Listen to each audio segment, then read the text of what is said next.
What happened when silence gripped the White House? Melania Trump abruptly cut off Representative Jasmine Crockett on live TV, only to trigger a comeback so sharp it left the entire room stunned. Hit like, subscribe, don't miss this. The crystal chandeliers of the East Room seemed to dim as if the very light itself understood the gravity of what was about to unfold. Every eye in the most powerful room in America locked onto two women who represented opposite poles of American power, one born into struggle, the other married into supremacy. The tension was so thick you could taste it metallic and electric, like the air before lightning strikes. In precisely 17 seconds, Representative Jasmine Crockett would deliver a line so devastating that it would echo through the marble halls of power for generations. But first, she had to endure the humiliation that Melania Trump was about to unleash, never knowing it would become her own undoing. Jasmine Crockett carried herself with the quiet confidence of someone who had earned every inch of ground she stood on. Raised through resilience in the forgotten neighborhoods of St. Louis, she had transformed from a public defender fighting for the voiceless into a congresswoman who made the powerful nervous.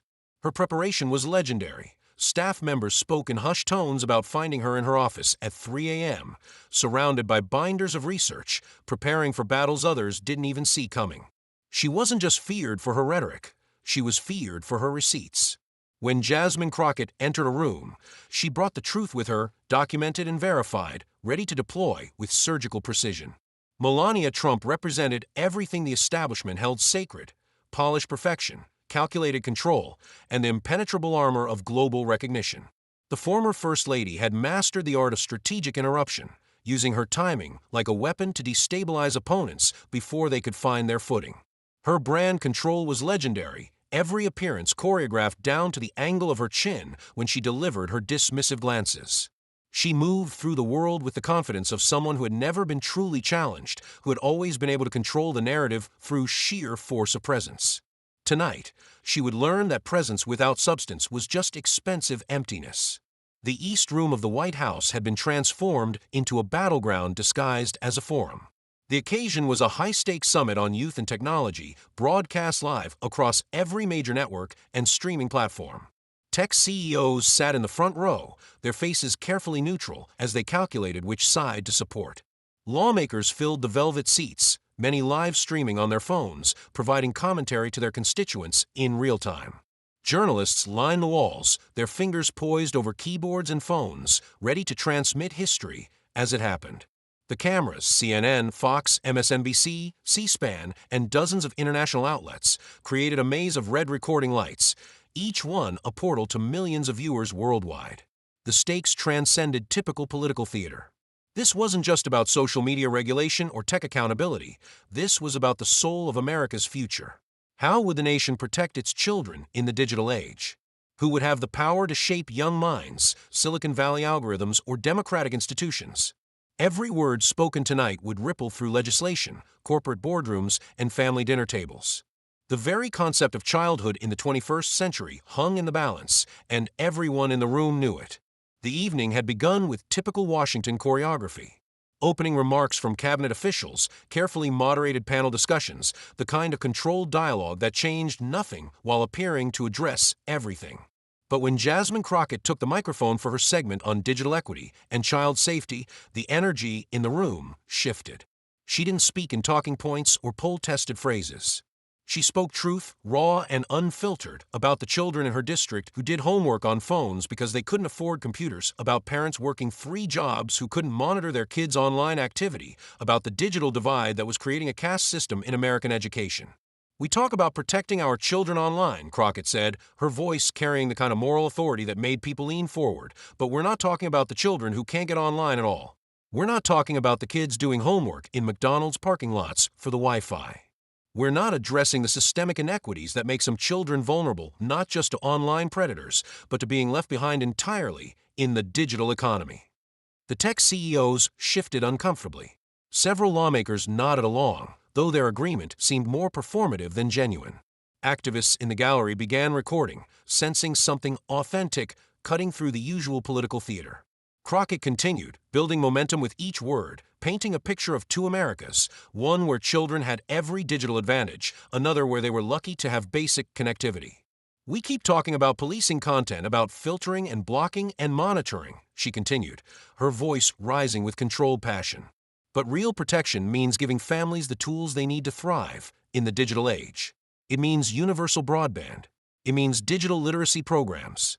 It means acknowledging that a smartphone isn't a luxury anymore. It's a lifeline to education, opportunity, and survival in modern America. The crowd was with her. Heads nodded, some people applauded, and even the tech executives seemed to be taking notes. She was building to something bigger, a comprehensive vision for digital equity that could transform American education. And that's when Melania Trump decided to strike. The interruption came with the precision of a sniper's bullet. Melania, who had been seated at the principal panel table, suddenly stood and moved to the secondary microphone, her movement so smooth it seemed choreographed. She didn't wait for recognition from a moderator, didn't follow any protocol. She simply took the space, her presence commanding immediate attention.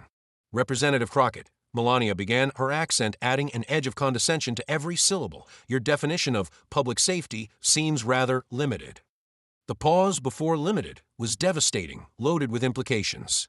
You speak of tools and access, but you ignore the real dangers. The predators, the harmful content, the addiction-destroying young minds. Perhaps if you spent less time on rhetoric and more time understanding the actual threats, you would see that protection requires restriction, not expansion. The dismissal was total and calculated. In a few sentences, Melania had reframed Crockett as naive, suggested she didn't understand the real issues, and implied she was putting children at risk with her progressive ideas. Some in the audience laughed, nervous, uncomfortable laughter, but laughter nonetheless. Others leaned forward, sensing blood in the water. The power dynamic had shifted violently. Here was the former First Lady, with all her polish and authority, putting a freshman congresswoman in her place. The cameras zoomed in on both women. Melania stood with perfect posture, a slight smile playing at the corners of her mouth, the expression of someone who had just won a game others didn't know they were playing. Crockett remained at her podium, her face unreadable. For a moment, the silence stretched, becoming almost unbearable. Viewers at home held their breath. The tech CEOs exchanged glances. Even the journalists stopped typing, waiting to see if Crockett could recover from such a devastating interruption. The murmurs started rippling through the room. People whispered about the boldness of Melania's intervention, the harshness of her dismissal. The unfairness of it all was palpable. Crockett had been making substantive policy points, only to be undermined by someone who hadn't been elected to anything, whose only claim to authority was her proximity to power. The imbalance felt crushing. David facing Goliath, but Goliath had just landed the first blow. But Jasmine Crockett hadn't survived the streets of St. Louis, hadn't fought her way through law school, hadn't defended the defenseless in courtrooms across Texas just to be silenced by someone who had married into influence. She took a breath, one deep breath that seemed to pull all the oxygen from a room, and when she spoke, her voice was different. Lower, controlled, dangerous. Mrs. Trump, she began, and the formality of the address somehow made it more cutting. I appreciate your concern about protection. Protection is indeed important. But let me be very clear about something. She paused, making sure every camera was focused, every microphone was hot, every person in the room was listening. Real protection means tools, not just tweets. Real protection means investment, not just Instagram posts. Real protection means understanding that America's children need opportunity, not just oversight. She let that sink in for a moment before delivering the line that would echo through history. America's First Lady should know we're raising children, not robots programmed to consume and comply. We're raising citizens, not subjects. And that requires more than just filtering their feeds. It requires feeding their potential. The gasp that followed was audible even on the live streams. It wasn't just one gasp, but a collective intake of breath from hundreds of people simultaneously realizing they had just witnessed something extraordinary. The reporters' pens, which had been frozen mid-sentence, suddenly erupted into frantic scribbling. The cameras, already focused, seemed to zoom even closer, as if the lenses themselves recognized history being made. The applause started in the gallery with the activists, young people who had come to witness democracy, but instead saw something more. They saw someone standing up to power and winning. It spread through the rows of seats, even reaching some of the lawmakers who moments before had been enjoying Melania's takedown. The tech CEOs, ever sensitive to shifting winds, began clapping too, recognizing which side of history was winning in real time. But it was Melania's reaction that truly sold the moment. The former First Lady, who had moved through 4 years in the White House without ever showing genuine emotion, who had weathered every scandal with stoic indifference, actually looked rattled. Her eyes darted from side to side, seeking support that wasn't coming. Her perfectly composed face showed cracks, confusion, anger, and something that might have been fear. She had walked into a battle thinking she had already won, only to discover she had armed her opponent with the perfect weapon. The "not robots" line was devastating on multiple levels. It challenged the very foundation of Melania's argument about digital control. It invoked her own controversial legacy, including her widely mocked Be Best campaign that had accomplished nothing substantial for children. It suggested that her approach to child safety was authoritarian rather than nurturing. And most devastatingly, it positioned Crockett as the one who truly understood children's needs while casting Melania as out of touch with real families. Melania attempted to respond, her mouth opening, but no words came. The silence stretched, becoming more damaging with each passing second. She had been prepared for anger, for defensive rambling, for political talking points. She hadn't been prepared for surgical precision delivered with calm authority. She hadn't been prepared for Jasmine Crockett. The moderator, sensing the moment slipping toward chaos, tried to intervene. Perhaps we should return to the scheduled program, but the damage was done. The room had shifted seismically. Crockett wasn't just the underdog anymore. She was the one commanding respect. The tech leaders who had been skeptical of her message were now taking photos of her slides. Journalists were already crafting their headlines, their stories writing themselves in real time. Even some Republican lawmakers were nodding, recognizing truth when it cut through the usual partisan fog. Crockett wasn't finished. Now that she had the room, she pressed her advantage with the skill of someone who had learned to fight when fighting was all she had. We're here tonight to discuss protecting our children. But protection without empowerment is just control. Safety without opportunity is just a prettier cage. We can filter every website, monitor every message, track every click, but if we don't give our children the tools to think critically, to create rather than just consume, to question rather than just comply, then we're not protecting them, we're programming them. She turned to address the tech CEOs directly. You have the power to shape minds. The question is whether you'll use that power to create citizens or consumers, thinkers or followers, innovators or imitators. And to those in government, she turned to the lawmakers, we have the responsibility to ensure every child, regardless of zip code or income, has access to the tools that will define their future. That's not radical. That's not dangerous. That's democracy. The room erupted. Not polite applause, but genuine, spontaneous appreciation for someone who had just articulated what so many had been feeling but couldn't express. Even the international journalists, typically restrained, were visibly impressed. The moment had transcended American politics to become something universal, a statement about power, technology, and the future of human potential. Within seconds, the confrontation was everywhere. #NotRobots exploded across Twitter, becoming the #1 trending topic worldwide within minutes. The phrase transcended political boundaries, being adopted by parents, teachers, technologists, and activists across the spectrum. It became a rallying cry for everyone who believed children deserved better than algorithmic childhoods. TikTok creators immediately began crafting edits that juxtaposed Melania's interruption against Crockett's response, set to everything from classical music to hip-hop beats. One video showing Melania's confident interruption followed by her stunned silence after Crockett's response garnered 5 million views in its first hour. Another showed Crockett's response with superhero movie effects, making it look like she had just delivered a verbal infinity snap that eliminated half of Washington's pretense. The memes were instantaneous and brutal.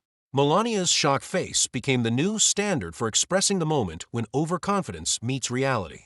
Screenshots of her attempted interruption were labeled famous last words. The contrast between her designer outfit and deer-in-headlights expression became visual shorthand for style without substance being exposed. One particularly viral image showed her begin Best campaign logo with Best crossed out and replaced with Bested. Twitter became a battlefield of analysis and appreciation. Political commentators who rarely agreed on anything found themselves united in recognizing they had witnessed something special. In 30 seconds, Jasmine Crockett just gave a masterclass in speaking truth to power, tweeted a prominent conservative commentator.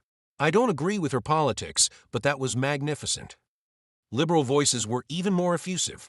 This is what democracy looks like, someone who fights for children rather than controlling them. The phrase "raising children, not robots" began appearing on protest signs within hours.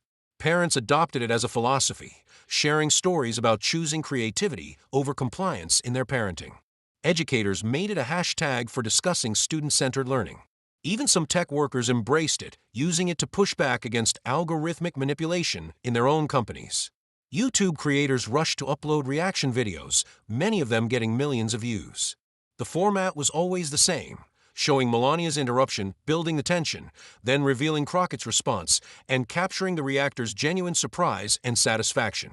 It became a genre unto itself, the Crockett clapback reaction, with everyone from political analysts to celebrities weighing in. Late-night comedians had enough material for weeks. Stephen Colbert opened with, "Melania Trump learned tonight that interrupting someone who fights for a living is like bringing a designer handbag to a policy fight, expensive and useless." Trevor Noah created an entire segment called Robot or Not, examining whether political figures were raising citizens or automatons. Saturday Night Live's Cold Open featured the confrontation, with the actress playing Crockett delivering the line with such power that the studio audience gave a standing ovation. But beyond the memes and jokes, serious discussions were happening. Editorial boards across the country published pieces about the confrontation's deeper meaning. The New York Times called it a defining moment in the debate over digital childhood. The Wall Street Journal, typically conservative, admitted that Crockett had articulated a vision that transcends party lines. The Washington Post declared it the night progressive politics found its voice.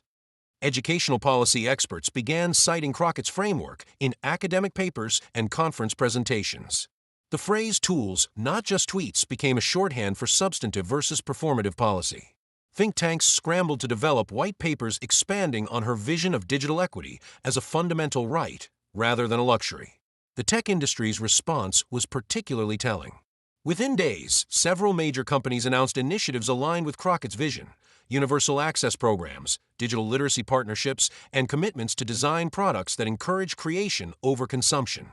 Whether from genuine conviction or recognition of shifting public sentiment, Silicon Valley had heard the message. Meanwhile, Melania Trump retreated from public view. Her scheduled appearances were quietly canceled. Her social media went silent. Sources close to her reported she was reassessing her public engagement strategy, which everyone understood as code for hiding until the humiliation faded. The Be Best initiative, already moribund, officially ended without announcement, its website quietly taken down in the middle of the night. But the impact on Jasmine Crockett was transformative. She went from being a freshman representative known mainly in her district to a national figure whose name was mentioned alongside political giants. Speaking requests flooded her office. Publishers offered book deals. Universities invited her to deliver commencement addresses. She had become, overnight, the voice of a generation demanding better for their children. More importantly, her legislative agenda suddenly had momentum. Bills on digital equity that had been languishing in committee were fast-tracked. Republicans who would never have met with her were suddenly willing to discuss bipartisan solutions. Her vision of universal broadband access went from progressive pipe dream to serious policy proposal. The phrase "raising children, not robots" appeared in congressional speeches from both parties. The long-term impact extended far beyond individual careers. The confrontation had crystallized a generational divide in how Americans thought about technology, childhood, and freedom. Older generations' fears about digital dangers were forced to confront younger generations' understanding that digital access was essential to modern life. The simplistic narrative of protection through restriction was replaced by a more nuanced discussion of empowerment through education. Schools across the country began implementing "not robots" curricula that emphasized critical thinking over rote learning, creativity over compliance, and digital citizenship over digital fear. Parent groups organized around the principle that children needed to be prepared for a digital future, not protected from it. Even conservative communities embraced the message, recognizing that preparing children for the modern economy required more than just filtering their internet access. The confrontation also marked a turning point in political discourse. The era of empty authority, people claiming expertise simply through proximity to power, had been dealt a serious blow. Melania Trump had walked into that room with every advantage: name recognition, media attention, the trappings of power. She had left diminished, her interruption becoming a cautionary tale about the dangers of underestimating substance in favor of style. For Jasmine Crockett, the moment became definitional, but not limiting. She continued to fight for digital equity, but her portfolio expanded. She became a voice for all kinds of systemic change, someone who could articulate complex problems in ways that resonated across political divides. The woman who had been dismissed as just another progressive freshman had become a force that could shift national conversation with a single speech. Years later, political historians would mark this confrontation as a pivotal moment in American political evolution. It was the night when prepared substance definitively defeated polished emptiness. When a representative of the people proved more powerful than a representative of privilege. When the phrase "raising children, not robots" became not just a viral moment, but a generational mission. The White House East Room, which had hosted countless historic moments, added another to its collection. But this one was different. This wasn't about legislation passed or treaties signed. This was about something more fundamental, the moment when America was reminded that its strength lay not in controlling its children, but in empowering them. Not in filtering their world, but in preparing them to change it. Jasmine Crockett had walked into that room as a freshman representative with a message. She left as a voice of a generation, having delivered truth so powerful that even power itself had to yield. She had been interrupted, dismissed, and disrespected. And in response, she had delivered 17 words that changed the conversation about childhood, technology, and freedom in America. The confrontation's final legacy was perhaps the most important. It reminded everyone watching that democracy wasn't about controlling the narrative, but about speaking truth even when power tried to silence you. That preparation could defeat privilege. That substance could destroy style. That sometimes the most powerful person in the room wasn't the one with the biggest title, but the one with the clearest vision. As commentators would note for years afterward, Melania Trump had made a critical miscalculation. She had assumed that interruption was power, that dismissal was strength, that her position gave her authority over truth. She had learned, in the most public way possible, that in democracy, truth spoken clearly and courageously would always triumph over power wielded carelessly and arrogantly. The moment would be studied in political science classes, analyzed in media studies programs, and referenced in countless future confrontations. But for those who witnessed it live, who felt the electricity in the room when Crockett delivered her response, it was simpler than all that analysis. It was the night when someone stood up to a bully and won. When preparation met opportunity and created history. When 17 words changed a national conversation. America's First Lady should know we're raising children, not robots programmed to consume and comply. Those words would echo through American political discourse for generations, a reminder that sometimes the most powerful moments in democracy came not from grand legislation or executive orders, but from someone having the courage to speak truth when power tried to silence them. Jasmine Crockett had been interrupted, but she had refused to be silenced. And in that refusal, she had spoken for millions who had been waiting for someone to say what they had been thinking.